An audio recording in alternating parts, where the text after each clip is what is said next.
नमस्कार, स्वागत है आपका एबीपी न्यूज में। आपके साथ मैं हूं अखिलेश आनंद और अब वक्त हो गया है उस शो का जो जनता की आवाज है, यानी घंटी बजाओ। घंटी बजाओ में हम सिर्फ उन्हीं खबरों की तह तक जाकर पड़ताल करते हैं जिनका हमारे आपके जीवन से सीधा संबंध हो। वैसे मामले जहां आपको इंसाफ ना मिले, हमारा प्रयास होता है कि इस सिस्टम को नींद से जगाकर आपकी बात उन तक पहुंचाएं। आज घंटी बजाओ में बात किसानों की होगी। बजट आ गया, किसानों को क्या मिला या क्या नहीं, यह चर्चा तो आप खूब सुन रहे होंगे, लेकिन चर्चा के बाजार से अलग जमीनी हकीकत क्या है, घंटी बजाओ में हम आपको बताने वाले हैं। आप अब आलू की पैदावार करने वाले किसानों का हाल देखने जा रहे हैं, जिन्हें न्यूनतम समर्थन मूल्य का ख्वाब दिखाकर ठगा गया। और हाल ये कि हमारे ये अन्नदाता आलू उगाने में लगी कीमत भी वसूल नहीं पा रहे, और मुनाफा तो दूर। अब सोचिए भला, ऐसे में इन किसानों और इनके परिवार का भरण पोषण कैसे होता होगा, जिनके हाथों से हुई पैदावार से देश की भूख मिटती है।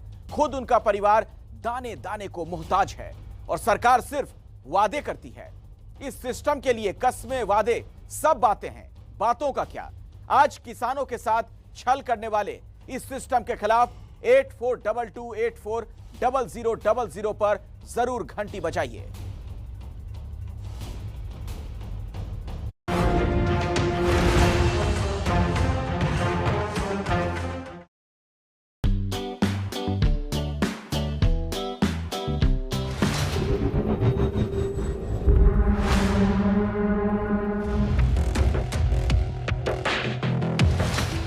दो 2017 विधानसभा चुनाव में भाजपा ने अपने संकल्प पत्र में घोषणा की थी कि अगर हमारी सरकार बनती है तो आलू किसानों को समर्थन मूल्य दिया जाएगा।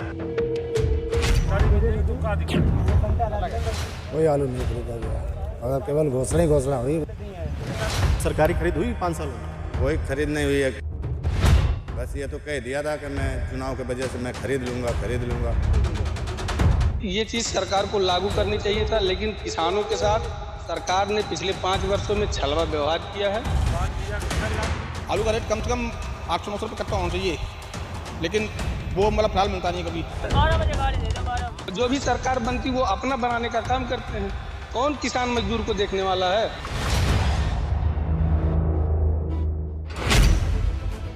एक तरफ है ये किसान जो दिन रात मेहनत करते हैं, फसल उगाते हैं और उसके बाद उस फसल की सही कीमत के लिए भटकते रहते हैं। दूसरी तरफ हैं वो नेता जो वोट की फसल काटने के लिए इन किसानों और उनसे जुड़े मुद्दों को भुलाकर इस तरह की बयानबाजी में उलझे रहते हैं। लेकिन देख लो, कोई बाहुबली नहीं है तो सिर्फ बजरंग बली है। 10 मार्च के बाद इनकी पूरी गर्मी शांत होने वाली है। जिस दिन गर्मी खत्म हो जाएगी उस दिन हम लोग मर जाएंगे। ये तो दिखा रहे हैं ना अभी, ये गर्मी तात्कालिक है। नलके के बटन, हैंडपंप के बटन को ऐसा दबाओ कि भारतीय जनता पार्टी की जो चर्बी चल रही है, सारे नेताओं की चर्बी उतार दो आप। ये जो 2 लड़कों की जोड़ी आई है ना,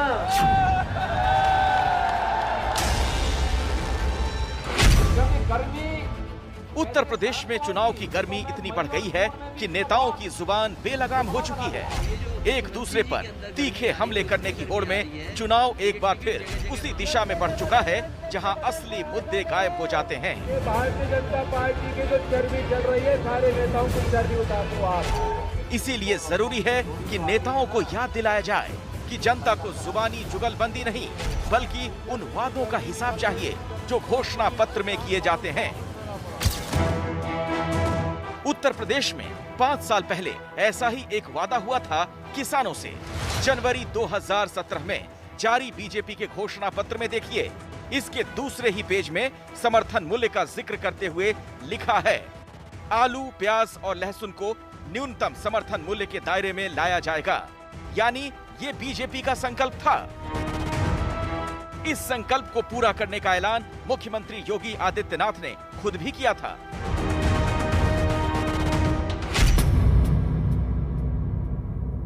पहली बार हुआ है जब आलू का समर्थन मूल्य किसी सरकार ने घोषित किया और हमारी सरकार ने 487 रुपए आलू का समर्थन मूल्य घोषित करके किसानों को भरपूर इसमें सहयोग देने की बात कही है।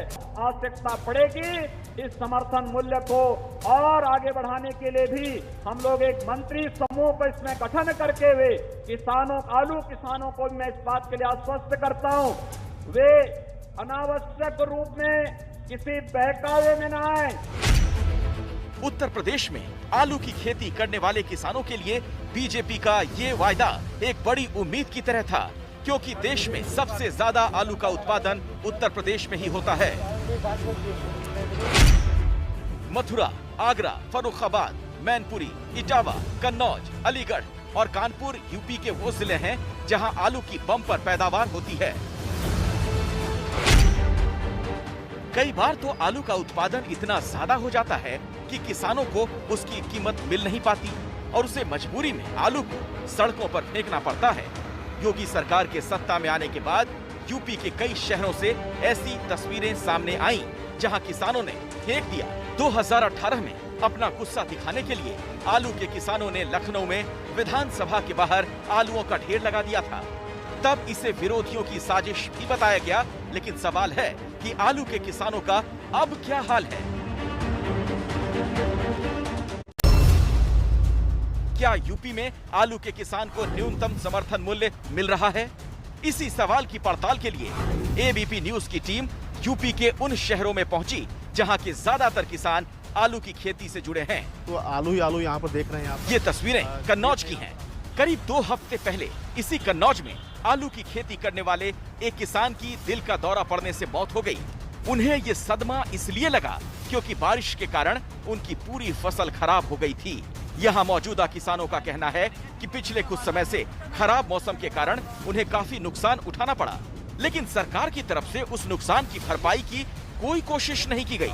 यही नहीं, एक लंबे समय से उन्हें आलू की सही कीमत भी नहीं मिल पा रही। इसीलिए ये किसान अब ये सवाल पूछ रहे हैं कि आलू का न्यूनतम समर्थन मूल्य देने के वादे का क्या हुआ? वादे तो बहुत होते हैं, मतलब जो है आलू एमएसपी खरीदेंगे, अच्छा रेट भी दिलाएंगे, मतलब लागत भी कम करेंगे, लेकिन एक तरफ जो है यूरिया के दाम बढ़ा देते हैं सरकार। इन किसानों का कहना है कि अगर सरकार ने अपना वादा निभाया होता और किसानों को आलू की सही कीमत मिल पाती तो आलू फेंकने की नौबत नहीं आती। जब सरकारी खरीद होएगी तो कुछ तो भला होएगा, फेंकने से तब भी बचेगा। तो क्या सरकारी खरीद हुई 5 सालों में? कोई खरीद नहीं हुई। एक भाषा बोल दी थी मैं खरीद करूंगा, तो जब से कोई खरीद का नाम ही नहीं आया इधर। उत्तर प्रदेश में करीब 15 लाख एकड़ पर आलू की खेती होती है। 2019-20 में लगभग 140 लाख टन आलू पैदा हुआ, जो देश के कुल उत्पादन का 28% था। बीते 2 सालों में कोरोना महामारी के वक्त लगे लॉकडाउन के कारण सप्लाई चेन पर असर पड़ा, जिससे बाजार में आलू की कीमत बढ़ती गई। इसीलिए मुनाफे की उम्मीद में किसानों ने आलू की पैदावार और बढ़ा दी, लेकिन पैदावार बढ़ते ही आलू के दाम घट गए, जिससे किसानों को नुकसान उठाना पड़ा। इसीलिए ये किसान आलू पर एमएसपी न मिलने से नाराज हैं। ये चीज सरकार को लागू करनी चाहिए था, लेकिन किसानों के साथ सरकार ने पिछले 5 वर्षों में छलवा व्यवहार किया है। और मैं ये चाहूंगा कि अगर एमएसपी लागू होती है तो उससे कहीं ना कहीं किसान भाइयों को हमारे फायदा होगा। आलू की खेती करने वाले किसानों की इस नाराजगी को विपक्ष भी मुद्दा बना रहा है। पश्चिमी यूपी में बीजेपी के खिलाफ किसानों के गुस्से को हवा देने में लगे जयंत चौधरी अपनी जनसभाओं में गन्ने के साथ आलू के किसानों को भी सही कीमत न मिलने की बात कह रहे हैं।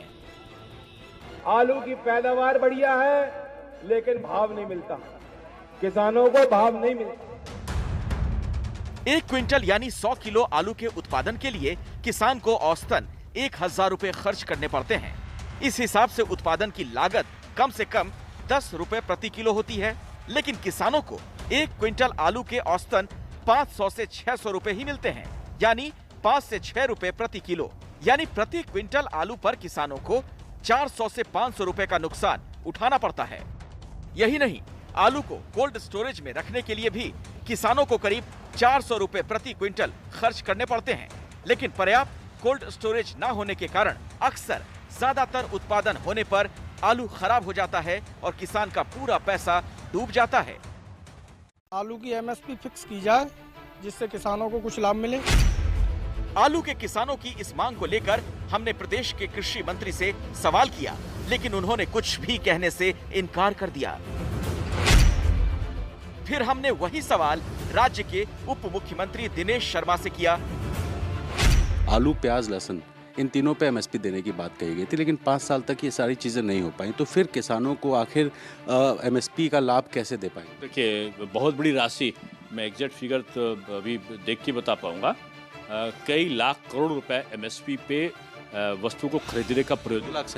2,37,000 करोड़, कितनी बड़ी राशि पहली बार किया ना बजट में कि किसानों को समर्थन मूल्य, उचित समर्थन मूल्य पे उनकी खरीद हो सके। ये केंद्र सरकार की जो सोच है वो किसानों के हित चिंतन की सोच है। यूपी सरकार क्या एमएसपी देगी आलू, प्याज, लहसुन अपने संकल्प पत्र में 2017 में? जो केंद्र सरकार का प्रयोजन है और जो उत्तर प्रदेश सरकार का प्रयोजन है वो उसमें कोई भिन्नता नहीं है।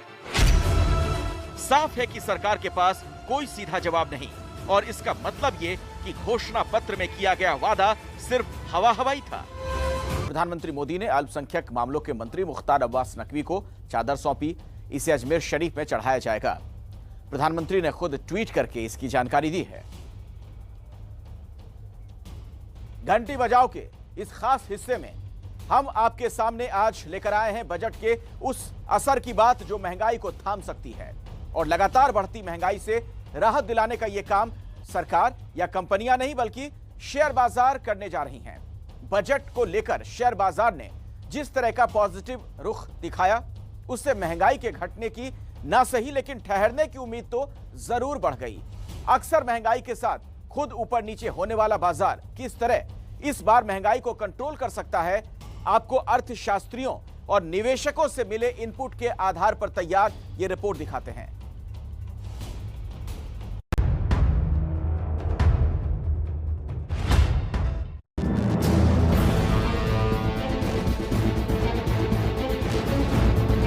भारतीय शेयर बाजार ने बजट का स्वागत किया।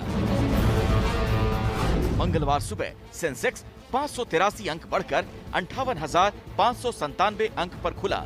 सेंसेक्स और निफ्टी ने लगातार हरे निशान के साथ कारोबार किया। जब वित्त मंत्री ने बजट भाषण पूरा किया उस समय सेंसेक्स 954 अंक ऊपर कारोबार कर रहा था। पिछले 10 सालों में ये पहला मौका है जब बजट से पहले शेयर बाजार में तेजी देखने को मिली। पिछले आंकड़ों को देखें तो आम बजट से पहले विदेशी निवेशकों की बिकवाली से बाजार में गिरावट का रुख रहता था, लेकिन इस बार बाजार में बहार साफ दिख रहा है। ऐसे में जाहिर है कंपनियां जो कि पेट्रोल डीजल के बढ़ते दाम और कोरोना की वजह से गिरते डिमांड की स्थिति में भी चीजों की कीमतें बढ़ाने का प्लान तत्काल लागू नहीं करके महंगाई को बढ़ने से रोक सकती हैं। कि इन्फ्लेशन में एक टेम्परेरी राहत देखने को मिल सकती है कि कुछ समय तक इन्फ्लेशन ना बढ़े। और हमने देखा कि पेट्रोल डीजल के दाम भी पीछे कुछ हफ्तों से नहीं बढ़े हैं, उसकी वजह से भी इन्फ्लेशन में कुछ राहत मिल सकती है। पर जो ही सामान्य परिस्थितियां होंगी वापस दाम बढ़ते हुए दिख सकते हैं, इन्फ्लेशन फिर ऊपर जाते हुए दिख सकता है। शेयर बाजार का ये सुलूक आने वाले वक्त में महंगाई बढ़ने की स्थिति को रोक तो नहीं सकता, लेकिन महंगाई की लहर को कुछ हद तक टाल जरूर सकता है। देखिए, इस बात को आप समझिए कि दुनिया भर में इस समय आपूर्ति और मांग मिसमैच होने की वजह से महंगाई का दबाव बढ़ रहा है। इस तरह की स्थितियों में हाई क्वालिटी शेयरों में बाजार की तुलना में अधिक तेजी दर्ज की जाती है। ये बात उन कंपनियों के लिए भी सही साबित होती है जो बेहतर तरीके से अपनी फ्रेंचाइजी देते हैं। ऐसी कंपनियों को दूसरी प्रतियोगी कंपनियों का दबाव ना बढ़े, इसलिए ये मौका रहता है कि वो कीमतें ना बढ़ाएं। इसका असर उपभोक्ता पर यही होता है कि ज्यादातर कमोडिटी की कीमतें अचानक बढ़ने से थम जाती हैं, यानी हमारे आपके लिए महंगाई की मार थोड़ी कम जरूर हो जाती है।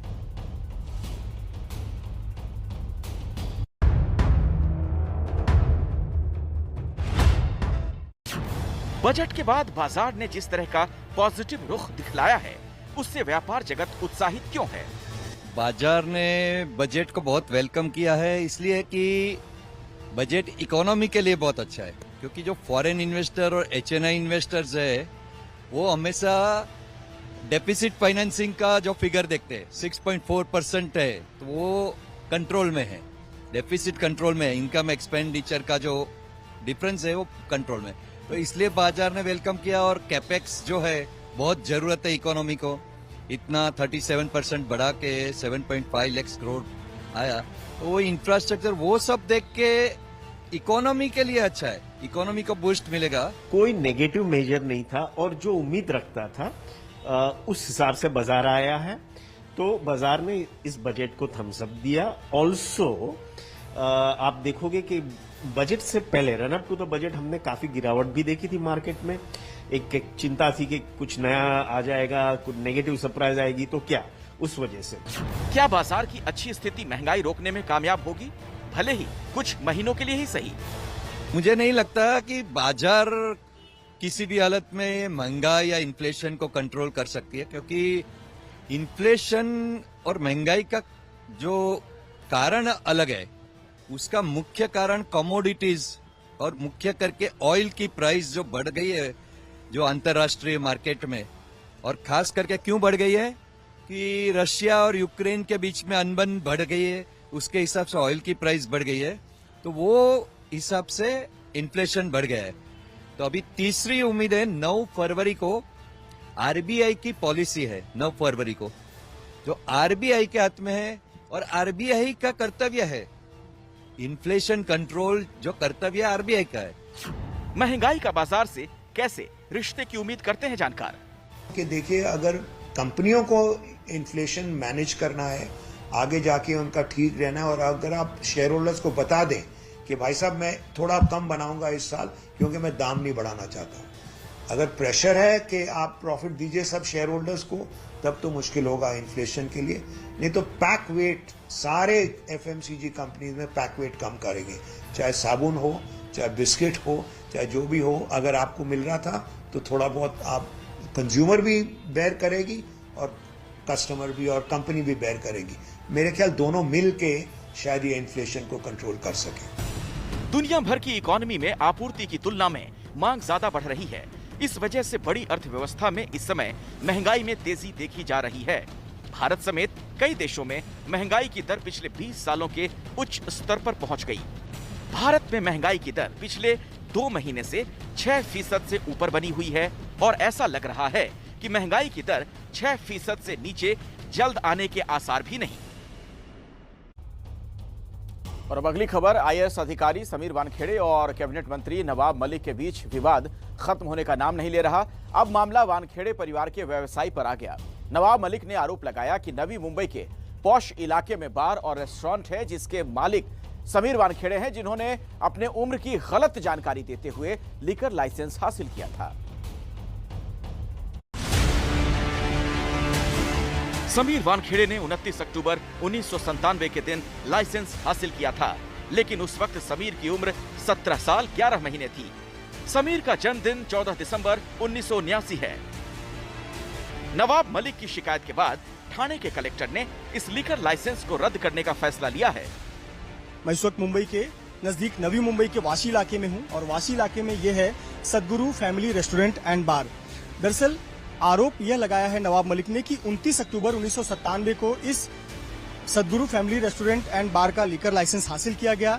आरोप यह है कि समीर वानखेड़े ने अपने जन्मदिन की गलत जानकारी देते हुए यह लीकर लाइसेंस हासिल किया। जब यह लीकर लाइसेंस हासिल किया गया तब समीर वानखेड़े की उम्र 17 साल 11 महीने थी, जबकि लीकर लाइसेंस हासिल करने के लिए बालिग होना जरूरी है। ऐसे पर नवाब मलिक के की गई शिकायत के आधार पर थाने कलेक्टर ने संज्ञान लिया है और थाने कलेक्टर अब इस पर कार्रवाई कर रहे हैं।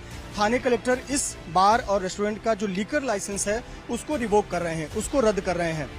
समीर सदगुरु बार और रेस्टोरेंट के मैनेजर गणेश शेट्टी के मुताबिक अब तक उन्हें कोई आधिकारिक जानकारी नहीं मिली है, लेकिन वानखेड़े परिवार कानूनी सलाह ले रहा है।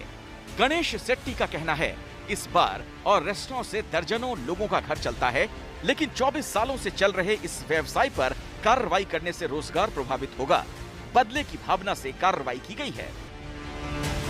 ये कम से कम 23 साल से 24 साल से चल रहे हैं, लीगली हम लोग चला रहे हैं। अभी तक उसके ऊपर एक फॉल्ट भी नहीं, केस देखना गलत है, ना टाइमिंग है, ना मिस यूज है, अच्छी से चला रहा था। लेकिन अचानक ऐसा करके और सुनने में आ रहा है कि इसको बंद करने वाले। ऑब्जेक्शन क्या है, क्या ऑब्जेक्शन ले रहे हैं? ऑब्जेक्शन बोलेगा तो मिस्टर लाइसेंस का सर सामने सर उसके एज के ऊपर है, एज का कितना एक्चुअली अडल्ट होने के लिए कितना एक महीने का कुछ वो पे करके ऐसा कुछ वो लोग का एलिगेशन है। आपको नहीं लगता कि जब 23 साल 24 साल पहले आवेदन किया था तब वो दस्तावेजों को चेक करना चाहिए था, 24 साल बाद क्यों चेक कर रहे हैं? बिल्कुल चेक करना चाहिए था। हम इतना बड़ा तकलीफ, हम इतना काम करते हैं इधर, हम 10-15 अभी कोरोना के बाद एक नौकरी नहीं है, खाली उसमें वो लोग को एक ही कितना आदमी का नौकरी चला जाएगा, बाकी कुछ नहीं। और महाराष्ट्र में इस बार फिर सियासी संकट मंडरा रहा है और इस बार वजह है प्रवर्तन निदेशालय के पास मौजूद पुख्ता सबूत जो ये कह रहे हैं कि पूर्व गृह मंत्री अनिल देशमुख अधिकारियों के तबादले और पोस्टिंग पर अनुचित प्रभाव डाला करते थे।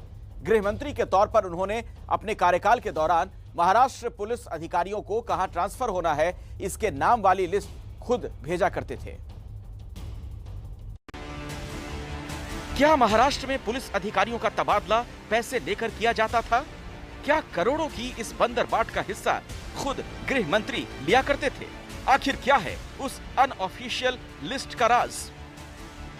पुलिस अधिकारियों वाली लिस्ट अनिल देशमुख के कार्यालय में बहुत एडवांस में कैबिनेट मंत्री अनिल परब के साथ सलाह मशविरा करने के बाद बनाई जाती थी और बहुत से मौकों पर इस अनऑफिशियल लिस्ट को खुद देशमुख ही एसीएस होम को भेजा करते थे।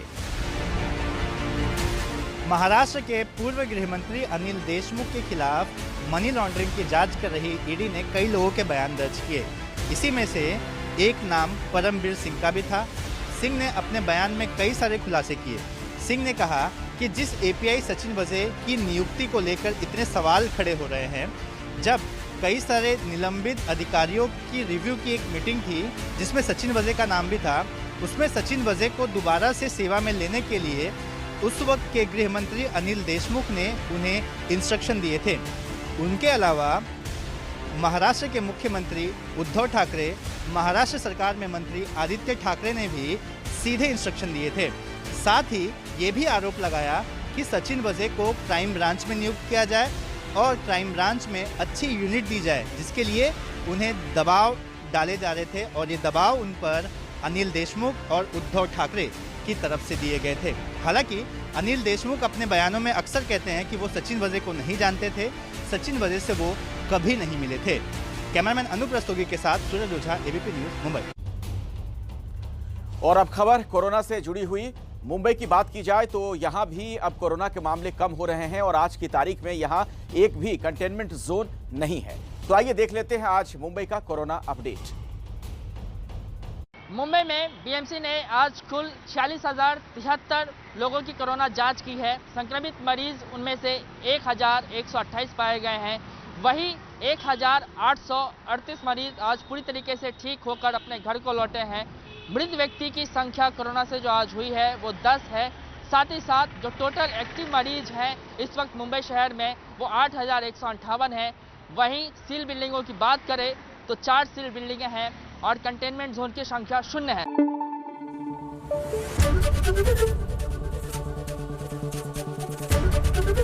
एबीपी न्यूज आपको रखे आगे।